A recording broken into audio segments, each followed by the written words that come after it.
नमस्कार, आप सभी का हार्दिक स्वागत है एनवीर एजुकेशन के इस यूट्यूब चैनल पर। और मैं संपत लीड आप सभी को राजस्थान कंप्यूटर अनुदेशक भर्ती की तैयारी करवा रहा हूं, जिसके अंदर हम जो है फर्स्ट पेपर की तैयारी के लिए आज चौथी जो टेस्ट सीरीज है जनरल साइंस की वो डिस्कस करने वाले हैं। इससे पहले 3 टेस्ट सीरीज आपके लिए अपलोड कर गई है और राजस्थान के जिलेवार एमसीक्यू की भी जो है टेस्ट सीरीज आपको अवेलेबल करवा दी गई है।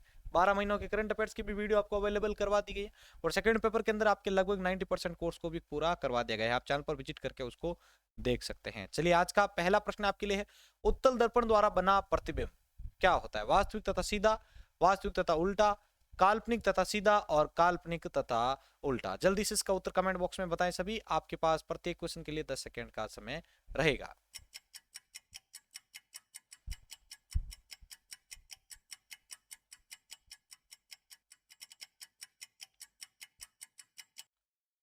तो देखिए, आपके सामने इस प्रश्न का उत्तर लेके आ रहा हूं। प्रश्न संख्या 1 का जिन्होंने उत्तर दिया है, इसका उत्तर होगा आपके सी, काल्पनिक तथा सीधा होता है। उत्तल दर्पण द्वारा जो प्रतिबिंब बनता है वो आपका काल्पनिक और एकदम सीधा होता है। अगला, गोलीय दर्पण की फोकस दूरी उसकी वक्रता त्रिज्या की। तो अब आपको बताना है, गोलीय दर्पण की फोकस दूरी उसकी वक्रता त्रिज्या की आधी होती है, दुगुनी होती है, तिगुनी होती है या फिर चौथाई होती है।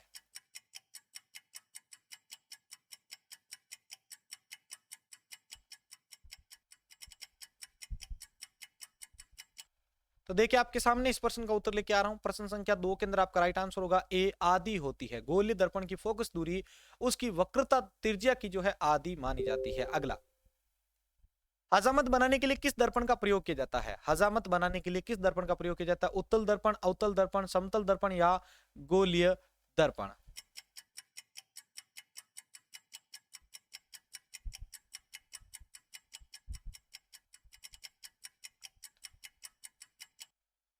तो देखिए, इस प्रश्न का उत्तर आपके सामने, इस प्रश्न का उत्तर होगा आपके बी, अवतल दर्पण का प्रयोग किया जाता है। हजामत बनाने के लिए अवतल दर्पण का प्रयोग किया जाता है। अगला प्रश्न है, द्रव का आपेक्षिक घनत्व किसमें मापा जाता है? द्रव का आपेक्षिक घनत्व जो है किसमें मापा जाता है? हाइग्रोमीटर, हाइड्रोमीटर, रेन गेज या ओडोमीटर से। जल्दी से इसके बारे में भी अपना कमेंट बॉक्स में उत्तर दें।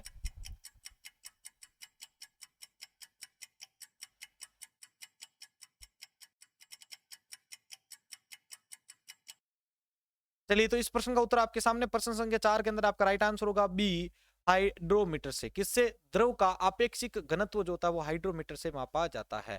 अगला, दूध की शुद्धता किस यंत्र से मापी जाती है? दूध की शुद्धता जो होती है वो किस यंत्र से मापी जाती है? जल्दी से इसके बारे में कमेंट बॉक्स में बताएं। लैक्टोमीटर, फेदोमीटर, हाइग्रोमीटर या फिर टैकोमीटर।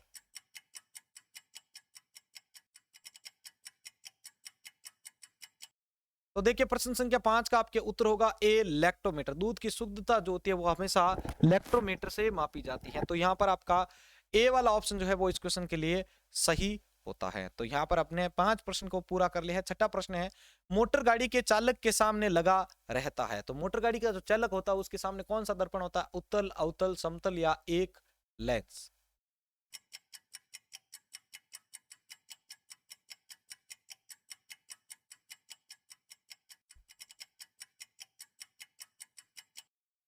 तो देखिए, आपके सामने इस प्रश्न का उत्तर लेके आ रहा हूं।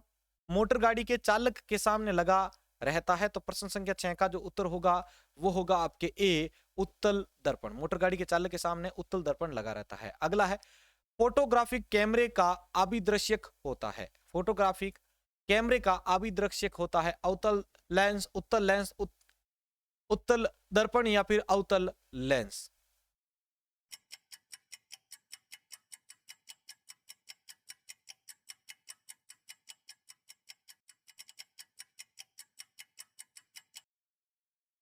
तो देखिए भाई, इस प्रश्न का उत्तर आपके सामने, प्रश्न संख्या 7 का जिन्होंने उत्तर दिया इसका उत्तर होगा आपके बी, उत्तल लेंस। फोटोग्राफिक कैमरे का अभिदृश्यक होता है उत्तल लेंस। अगला प्रश्न, पानी में हवा का बुलबुला किस तरह कार्य करता है? पानी में हवा का जो बुलबुला होता है वो किस तरह कार्य करता है? उत्तल दर्पण, अवतल दर्पण, उत्तल लेंस या फिर अवतल लेंस।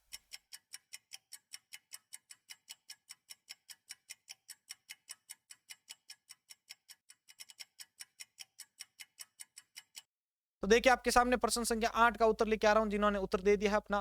प्रश्न संख्या 8 के अंदर आपका राइट आंसर होगा डी, अवतल लेंस। पानी में हवा का बुलबुला किस तरह कार्य करता है भाई? अवतल लेंस की तरह कार्य करता है। अगला, वायुमंडल की आर्द्रता किस में मापी जाती है? वायुमंडल की आर्द्रता किस में मापी जाती है? हाइग्रोमीटर, हाइड्रोमीटर, बैरोमीटर या फिर अल्टीमीटर?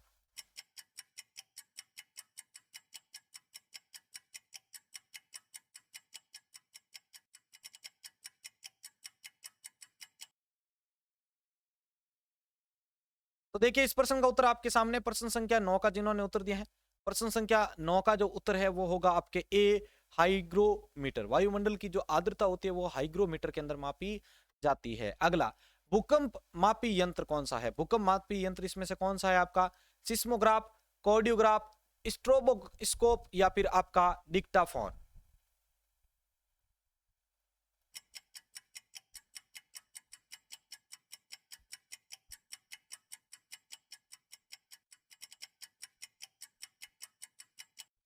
तो देखिए आपके सामने इस प्रश्न का उत्तर भूकंप मापी यंत्र होता है सिस्मोग्राफ। ए वाला ऑप्शन सही है। अगला, ध्वनि की तीव्रता किस में मापी जाती है? ध्वनि की तीव्रता किस में मापी जाती है? डेसिबल, तरंग, आवृत्ति या श्रव्य तरंग में?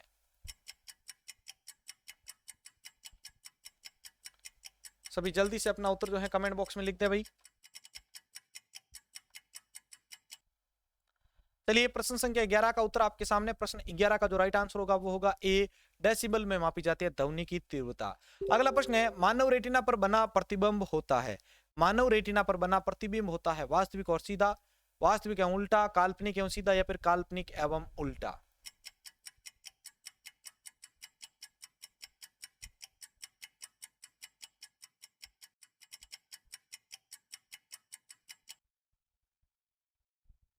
तो देखिए इस प्रश्न का उत्तर होगा आपके बी, वास्तविक एवं उल्टा। मानव रेटिना पर बना प्रतिबिंब वास्तविक और उल्टा होता है। अगला प्रश्न है, जब कोई वस्तु को दो समानांतर समतल दर्पण के बीच रखी जाती है तो बने हुए प्रतिबिंब की संख्या कितनी होगी? जब कोई दो समानांतर समतल दर्पण के बीच रखी जाती है कोई वस्तु, तो उसमें बनने वाले प्रतिबिंब की टोटल संख्या कितनी होगी? 2, अनंत, 5 या फिर 1?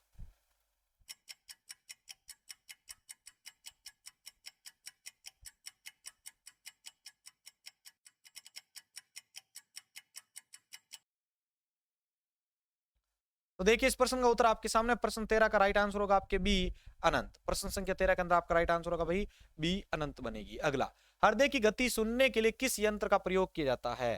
गायरोस्कोप, सेक्सटेंट, स्टेथोस्कोप या फिर स्ट्रोबोस्कोप? बहुत ही इजी प्रश्न है, आपने इसका नाम बहुत बार सुना भी होगा।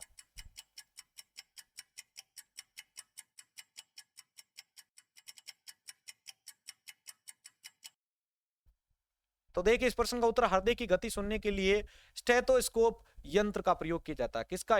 स्टेथोस्कोप का। अगला है, वायुमंडलीय दाब की माप की जाती है। वायुमंडलीय दाब की माप किसमें की जाती है? लैक्टोमीटर, मैनोमीटर, ओडोमीटर या फिर बैरोमीटर?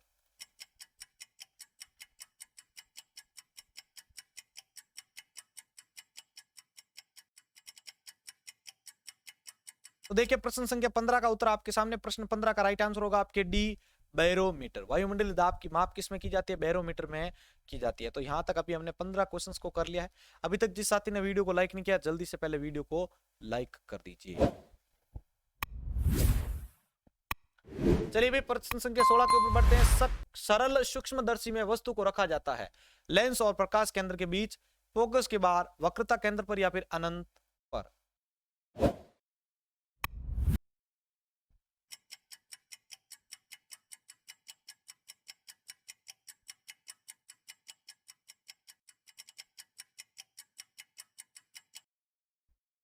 तो देखिए प्रश्न संख्या 16 का उत्तर आपके सामने। प्रश्न 16 का राइट आंसर होगा आपके ए, लेंस और प्रकाश केंद्र के बीच। सरल सूक्ष्मदर्शी में जो वस्तु होती है उसको लेंस और प्रकाश केंद्र के बीच में रखा जाता है। अगला है, वनस्पति तेलों से कृत्रिम घी बनाने में किस उत्प्रेरक का प्रयोग किया जाता है? वनस्पति तेलों से कृत्रिम घी बनाने में किस उत्प्रेरक का प्रयोग किया जाता है? जल्दी से बताएं। प्लेटिनम चूर्ण, लोह चूर्ण, निकिल या फिर आपका गर्म एल्यूमिनियम?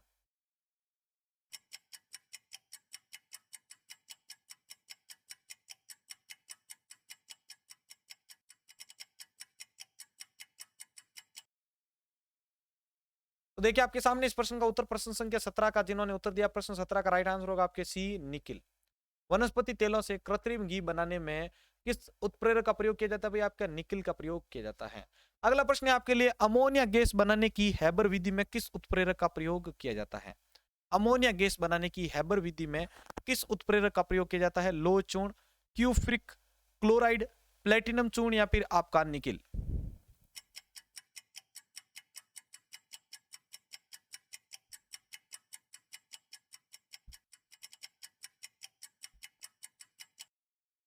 तो देखिए प्रश्न संख्या 16 का उत्तर आपके 18 का उत्तर आपके सामने, प्रश्न 18 का राइट आंसर होगा आपके ए, लोह चूर्ण। अमोनिया गैस बनाने की हैबर विधि में लोह चूर्ण उत्प्रेरक का प्रयोग किया जाता है।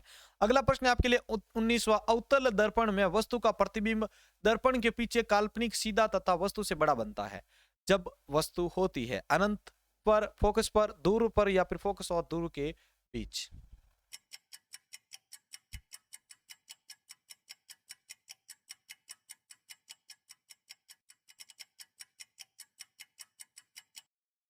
तो देखिए प्रश्न संख्या 19 का उत्तर आपके सामने, प्रश्न 19 का राइट आंसर होगा आपके डी, फोकस और ध्रुव के बीच में। अवतल दर्पण में वस्तु का प्रतिबिंब दर्पण के पीछे काल्पनिक सीधा तथा वस्तु से बड़ा बनता है जब वस्तु फोकस और ध्रुव के बीच होती है।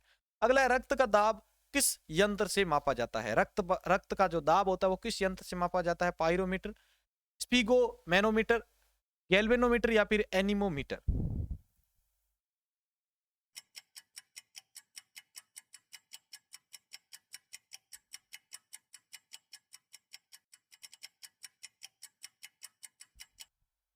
तो देखिए प्रश्न 20 का उत्तर आपके सामने, प्रश्न 20 का राइट आंसर होगा आपका बी, स्पिग्मो मैनोमीटर। स्पिग्मो मैनोमीटर के द्वारा रक्त का दाब मापा जाता है। अगला, ट्रांसफार्मर का क्रोड किससे बना होता है? ट्रांसफार्मर का जो क्रोड होता है वो किससे बना होता है? नरम लोहे से, निकल का, तांबे का या फिर स्टेनलेस स्टील का।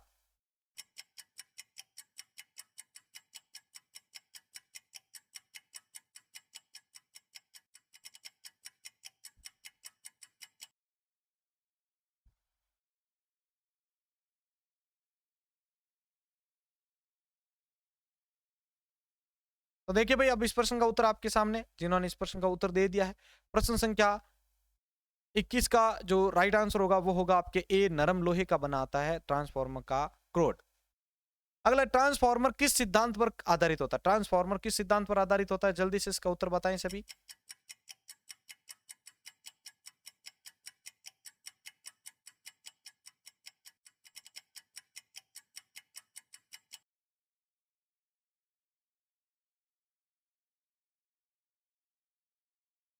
तो देखिए आप इस प्रश्न का भी उत्तर देख लेते हैं। प्रश्न संख्या 22 का जो राइट आंसर होगा वो होगा आपके बी, विद्युत चुंबकीय प्रेरण के नियम पर। विद्युत चुंबकीय प्रेरण के नियम पर ट्रांसफार्मर जो होता है वो सिद्धांत आधारित होता है। अगला, ट्रांसफार्मर प्रयुक्त होता है एसी को डीसी में बदलने में, डीसी को एसी में, डीसी वोल्टेज में उपचयन या अपचयन करने के लिए या फिर एसी वोल्टेज में उपचयन या अपचयन करने के लिए।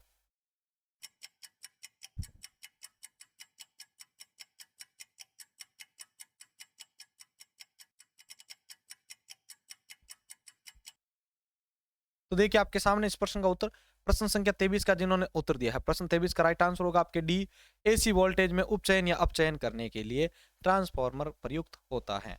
अगला है आपका, व्हीट स्टोन ब्रिज का व्यवहार किसे मापने में किया जाता है? व्हीट स्टोन ब्रिज का प्रयोग जो है आपका, ब्रिज का जो व्यवहार होता है किसे मापने में किया जाता है?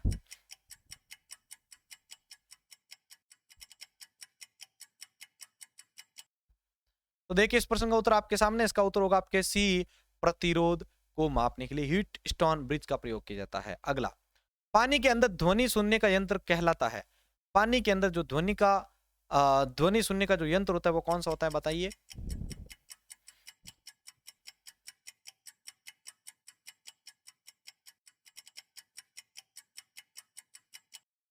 तो देखिए आपके सामने इस प्रश्न का उत्तर 25वें में आपका राइट आंसर होगा डी, हाइड्रोफोन का प्रयोग किया जाता है पानी के अंदर ध्वनि सुनने के लिए। अगला, लाउड स्पीकर में ऊर्जा परिवर्तन होता है ध्वनि से यांत्रिक एवं यांत्रिक से विद्युत ऊर्जा में, विद्युत से यांत्रिक एवं यांत्रिक से ध्वनि ऊर्जा में, ध्वनि से विद्युत एवं विद्युत से ध्वनि ऊर्जा में या फिर आपके यांत्रिक से ध्वनि ऊर्जा में। जल्दी से इसका उत्तर बताएं सभी कमेंट बॉक्स में।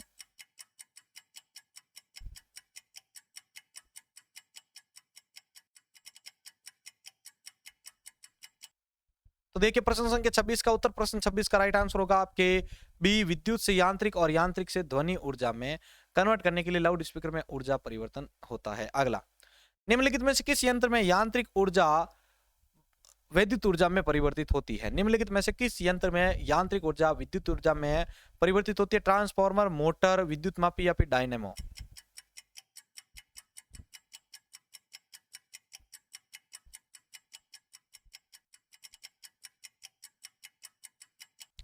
तो देखिए इस प्रश्न का उत्तर आपके सामने, प्रश्न संख्या 27 का जो राइट आंसर होगा वो होगा आपके डी, डायनेमो में। ठीक है, डायनेमो यंत्र के अंतर्गत जो है यांत्रिक ऊर्जा वैद्युत ऊर्जा में परिवर्तित होगी है। अगला 28वां प्रश्न है, निम्नलिखित में से कौन सी युक्ति विद्युत ऊर्जा को यांत्रिक ऊर्जा में परिवर्तित करती है? डायनेमो, ट्रांसफार्मर, विद्युत मोटर या फिर इंडक्टर?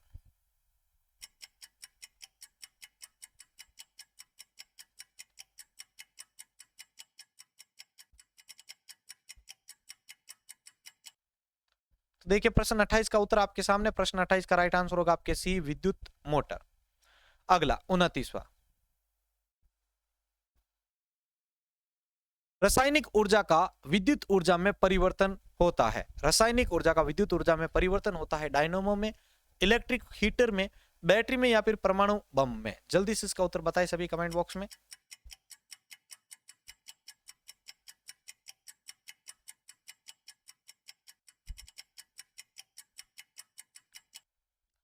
तो देखिए प्रश्न 29 का उत्तर, प्रश्न 29 का राइट आंसर होगा सी, बैटरी में। रासायनिक ऊर्जा का विद्युत ऊर्जा में परिवर्तन बैटरी में होता है। अगला, रासायनिक ऊर्जा का, चलिए हो चुका ये, 29वें प्रश्न के ऊपर विजिट करते हैं। रेक्टिफायर का प्रयोग कब किया जाता है? रेक्टिफायर का प्रयोग किसके लिए किया जाता है भाई बताइए?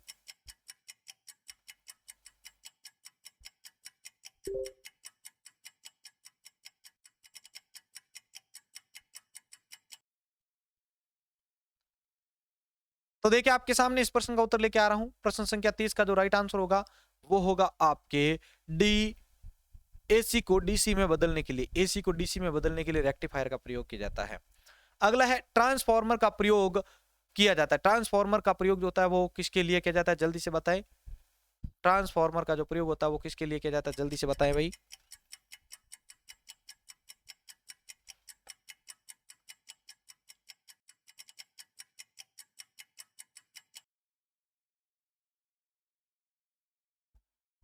तो देखिए इस प्रश्न का उत्तर आपके सामने, प्रश्न संख्या 31 का जिन्होंने उत्तर दिया, इस प्रश्न का जो उत्तर है वो होगा आपके ए, केवल एसी में।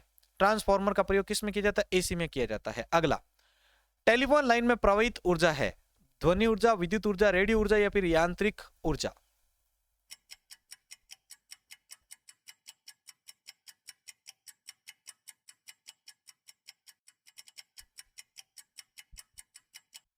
तो देखिए 32वें प्रश्न का उत्तर आपके सामने, प्रश्न 32 का राइट आंसर जो है वो होगा आपके बी, विद्युत ऊर्जा। टेलीफोन लाइन में प्रवाहित ऊर्जा है विद्युत ऊर्जा। अगला, शुष्क सेल में किस तरह की ऊर्जा निहित होती है? शुष्क सेल में किस तरह की ऊर्जा निहित होती है? जल्दी से इसके बारे में कमेंट बॉक्स में बताएं।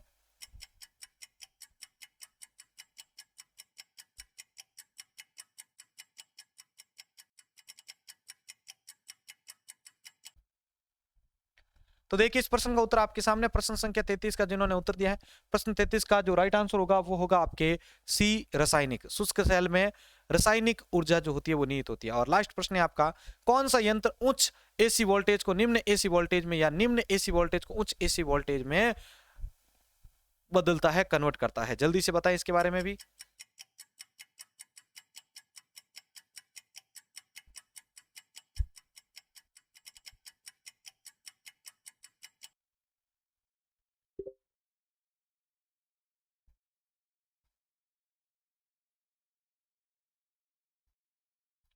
तो देखिए इस प्रश्न का उत्तर आपके सामने, प्रश्न संख्या 34 का जिन्होंने उत्तर दिया, प्रश्न 34 का राइट आंसर होगा आपके डी, ट्रांसफार्मर में।